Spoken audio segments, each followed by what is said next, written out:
पल था वो जो मेरे रूह में समा गई। उसकी उड़ती हुई जुल्फें, उसकी गालों पे लाली, उसकी कातिल कर देने वाली आंखें मुझे बार बार ये सोचने पर मजबूर कर रही थी कि कोई इतना हसीन कैसे हो सकता है। तो अगर ये कहानी इत्तेफाक में बेस्ट है यहाँ पर, ये तो उसी इत्तेफाक को मैंने यहाँ पर क्या किया है कि एक शायरी में तब्दील करके मैंने इसको यहाँ पे लिखा है। क्या हसीन इत्तेफाक था वो तेरी गली में आने का, क्या हसीन इत्तेफाक था वो तेरी गली में आने का, किसी काम से गए थे किसी काम के न रहे।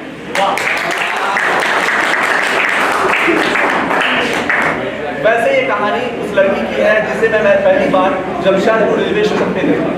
वो लाल कपड़े बैठी हुई, ठीक है, मेरे सामने बैठी हुई, वो लाल कपड़े बैठे हुए ट्रेन का वेट कर रही थी और मैं उसकी तरफ देखे जा रहा था। वो इतनी खूबसूरत थी कि उसकी मदहोश कर देने वाली आंखें मुझे बार बार उसकी तरफ देखने को मजबूर कर रही थी।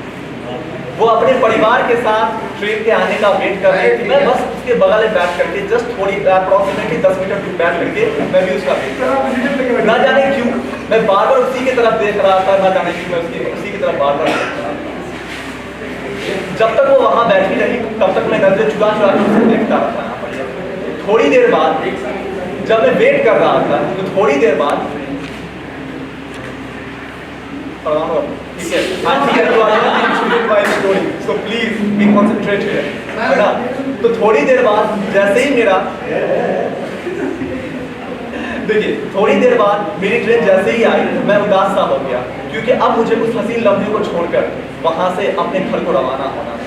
इत्तेफाक की बात तो यह है कि मेरी ये उदासी खुशी में कब बदल गई मुझे ये बात पता ही नहीं चला, क्योंकि जिस ट्रेन में मैं बैठने जा रहा था वो लड़की भी उसी ट्रेन में क्या हो रही थी, वो आने वाली थी यहाँ पर, और मैं देख चुका था कि वो लड़की भी क्या हो रही है, वो उसी ट्रेन में आ रही है जिस ट्रेन में मैं इंटर कर रहा था। क्योंकि अल्टीमेटली वो जमशेदपुर से वो हाजीपुर जाने वाली थी वो, है ना, और मैं जमशेदपुर से समस्तीपुर आने वाला था। तो अल्टीमेटली असल वक्त के दौरान जो है यहाँ पर उन्होंने मुझसे कहा भी कि आप तुम्हारा साला भी आने वाला हाजीपुर से, है ना। तो अल्टीमेटली कहने का मतलब यहाँ पर ये कि भाई साहब उन्होंने कोई साले लगा नहीं, यहाँ पर हाजीपुर से जो भी लोग आए हुए हैं यहाँ पर, हाजीपुर से जो भी लोग आए हुए हैं यहाँ पर वो अल्टीमेटली कोई और लोग हैं यहाँ पर, कोई मेरे साले नहीं है यहाँ पर, ठीक है बढ़िया। तो बात पर ये है यहाँ पर ये कि अल्टीमेटली यहाँ पर ये बात आती है कि वो उसी ट्रेन में इंटर करती है जिस ट्रेन में मैं इंटर करता हूँ। तो उस टाइम पर मैं अपनी खुशी का इंतहा इतनी ज्यादा थी मेरी, है कि मैं आपको बयान नहीं कर सकता था। लेकिन दिक्कत की बात ये थी यहाँ पर ये कि जैसे मैंने उसको देखा कि वो उसी ट्रेन में इंटर की जिस ट्रेन में मैं इंटर किया हूँ यहाँ पर ये, तो उससे बातचीत करने की तमन्ना मेरे अंदर में जागी। लेकिन अल्टीमेटली एक छोटा सा प्रॉब्लम और था यहाँ पर ये कि मैं था S5 में और वो थी S6 में। अब ये जो दूरी थी हम दोनों के बीच ये बहुत ही ज्यादा थी नहीं यार, बहुत ही कम थी। अब मुझे किसी भी तरीके से इस दूरी को कम करना था यहाँ पर ये, अब मैं कैसे करूँ, क्या करूँ, नहीं करूँ। तो कभी कभी आपने ये बात सोचा भी सुना भी होगा यहाँ पर ये, है ना, कि जब भी क्या होता है ना कि कोई लोग किसी चीज को बहुत ही शिद्दत से चाहते हैं, है ना, तो कुछ लोग ऐसे हो जाते हैं यहाँ पे जो उसको मिलाने की कोशिश करते हैं। वैसे शाहरुख खान का ये डायलॉग है, याद नहीं है मुझे उस बारे में यहाँ पे बोलता तो आता है। तो उसी टाइम पे होता क्या है कि बूढ़ा सा आदमी आता है ना, बुजुर्ग सा इंसान करता है, वो मेरे पास रैंडमली चल करके आता है वो, और वो ऐसे बोलता है कि बउआ तुमने क्या जनाब बोला है, क्या बात हो। तो वो रैंडमली मुझसे बोलते हैं कि बउआ मेरा टिकट जो है ना वो है S5 का, भोजपुरी में बोलते हैं, मैथिली में सर मैथिली में बोलते हैं कि मेरा टिकट है S5 का और थोड़ा सीट हो S6। तो रैंडम एक काम करो यहाँ पर ये किसी भी तरीके से S5 का टिकट ले लो मेरा और एक्सचेंज कर लेते हैं, क्योंकि है क्या कि मेरा सारा परिजन यहीं पर बैठा हुआ है। तो मैंने है ना यस परिजन उसके वहीं बैठे हैं सारे के सारे। तो मैंने बोला ठीक है अच्छी बात। तो उस टाइम जैसे उसने ये बात को मुझसे कहा, है ना, मैं बता नहीं सकता मैं कितना खुश हो गया यहाँ पर ये, है ना। और एक बात खुशी का इंतजार मेरा तब तक वहाँ पे ये नहीं रहा यहाँ पर, जब तक मैं उस वहाँ से उठ करके जब मैं टिकट एक्सचेंज कर चुका था तो वहाँ से उठ के मैं गया S6 में। जैसे मैं S6 में गया मैं बता नहीं सकता, मैं उसी सीट पर उसी के सामने उसी के नजर के सामने बैठा रहा यहाँ पर ये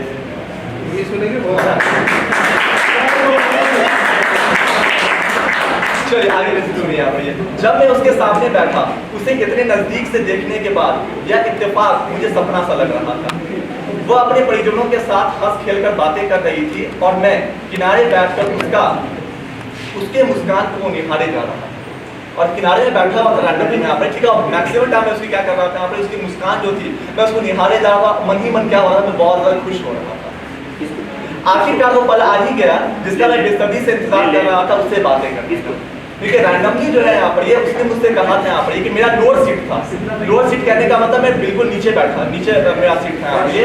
तो वो लड़की आती मेरे सामने, मुझसे बोलती है कि my mother is suffering from some kind of a back pain, तो आप क्या अपने सीट को एक्सचेंज कर सकते हैं आप लोग, है ना। तो मैंने ठीक है, कोई दिक्कत वाली बात नहीं है यहाँ पर, हम उससे एक्सचेंज कर लेंगे यहाँ पर। तो उसने मुझसे कहा कि कोई बात नहीं, आप एक काम कीजिए, आप मिडिल रो ले लीजिए यहाँ पर, ये मेरी मदर को आप क्या कर दीजिए, नीचे का रो दे दीजिए। उसके बाद होता है कि यहाँ पर कि वो भी उसी रो में जाने के, यानी कि सामने वाले, यानी कि दो साइड होता है, एक इस साइड होता है, एक इस साइड होता है। तो सामने वाली रो में क्या होती है, वो जाके सो गई थी, और एक सेकंड रात के 11 बजे मैं भी सामने में किस साइड में जाके सो गया, यस मिडिल रो में जाके मैं वहां सो जाता हूं।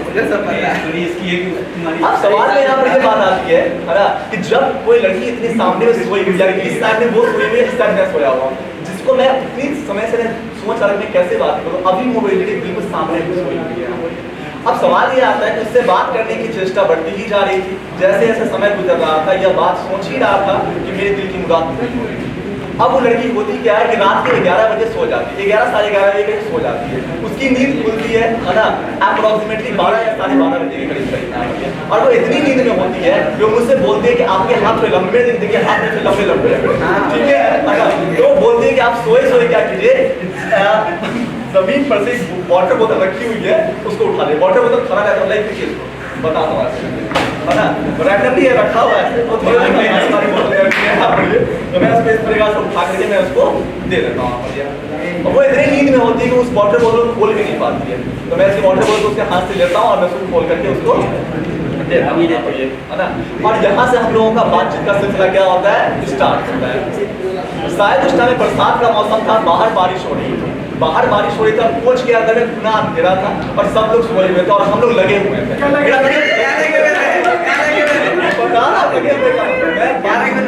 मैं बता रहा हूँ यार, मैं बातचीत में लगे हुए थे। लगे हुए का मतलब सिर्फ बातचीत की बात कर रहे हैं, लगे हुए का मतलब बातचीत कर रहे हैं। चलिए, बातों बातों में ये बात पता चला कि वो एक बहुत ही अच्छी शायरा है, तो उसी की जुबानी, और उसने मुझसे कहा था कि ये शायरी मेरी तरफ से आप लोगों के बीच में रख दीजिएगा। तो उसने शायरी के अंदर में एक बात कहा था कि उसने बताया था कि उसके लिए इश्क और दोस्ती क्या है। उसने कहा था कि बात शायरी को उसके लोगों के सामने रख दीजिएगा। मैंने सोचा चलो ठीक है, कोई बात रख देता हूँ। तो उसके हिसाब से बोला जाता है कि इश्क और दोस्ती उसकी जिंदगी का गुमान है, इश्क उसकी रूह, दोस्ती उसकी जान है। इश्क पर कर दे फिदा अपनी जिंदगी, मगर दोस्ती पर उसका इश्क भी कुर्बान है।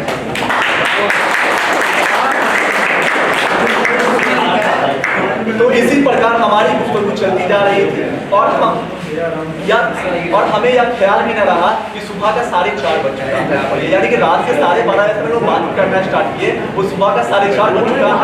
हमें ख्याल तक न रहा, इस बात का हमें ख्याल तक न रहा। हम दोनों के चेहरे के दरमियान इतनी कम दूरी थी कि मैं उसकी सांसों की आवाज तक सुन पा रहा। क्योंकि रैंडमली क्या होता है कि वो जो दो सीट है, मिडिल रो की सीट जो होती है, मैं बिल्कुल एक रॉड लगी हुई होती है ना, मैं बिल्कुल इसमें सटा हुआ था, वो भी क्या थी यहाँ पर इस रॉड में सटी हुई थी। मैं अपने गर्दन को बहुत नीचे झुकाया हुआ था, वो अपने गर्दन को नीचे झुकाया, यानी कि हम दोनों के चेहरे के दरमियान बिल्कुल इतनी सी दूरी थी। इतनी कम दूरी होने के वजह से हम दोनों क्या कर रहे थे, इतनी, यानी कि वो जब सांस ले रही थी, उसकी सांसों की आवाज मुझे क्या हो रही थी, सुनाई दे रही थी। तो वही बात मैं यहाँ बोलना चाह रहा हूँ यहाँ पर, ये कि हम दोनों के चेहरे के दरमियान इतनी कम दूरी थी कि मैं उसकी सांसों को भी महसूस कर रहा था। उस वक्त मैं ये चाह रहा था कि कोई करिश्मा हो जाए और यह लम्हा थम सा जाए, लेकिन ये वक्त गुजरते हुए मेरे दिल पर चोट दे रही थी। लेकिन सही बोलते हैं यहाँ पे, जो वक्त क्या होता है कि बहुत ही इंपॉर्टेंट वक्त होता है ना, बहुत ही रुक जाने वाला वक्त, जैसे हम लोग चाहते हैं कोई ऐसा वक्त है जो कि रुक जाए, लेकिन वो वक्त बहुत कम वक्त होता है, बहुत जल्दी क्या हो जाती है, वो गुजर जाती है। तो उसी कम वक्त पे मैंने एक शायरी लिखी है जो आपको मैं बोलना चाहता हूँ। किसी ने कहा था किसी से ना कहना, किसी ने कहा था किसी से ना कहना, लगे चोट दिल पे तो खामोश रहना, जहां चोट खाना वहीं मुस्कुराना, पर मुस्कुराना की सदा से गिरोदे जमाना। तो हमारे बातचीत का सिलसिला यूं ही चलता जा रहा था। उस वक्त एक समय आया जब मैं अपना हाथ दोस्ती के लिए उसके तरफ बढ़ाया। सोच ही रहा था कि रात का एक वक्त है, अंधेरा धूप है, सब लोग सोए हुए हैं, और उस टाइम पे मेरे अंदर इतनी हिम्मत कहाँ से आई कि अपना हाथ क्या कर दिया, बढ़ा दिया दोस्ती के लिए। रैंडमली मैंने अपना हाथ बढ़ा दिया अपने दोस्ती के लिए। वो 2 मिनट के लिए सोची, मतलब वो सोच ही रही थी। तो मैंने उससे एक ही बात कहा कि मैं सिर्फ हाथ दोस्ती के लिए बढ़ा रहा हूँ, हाथ तुम्हारा मांग नहीं रहा हूँ मैं। हाँ, वो जल्दी का कहानी क्या, वो अगली बात है यहाँ पर। चलिए, तो इन्हीं सारी गुफ्तगू से हमारी पूरी रात कैसी भी थी हमें पता ही ना चला। फजर के पहर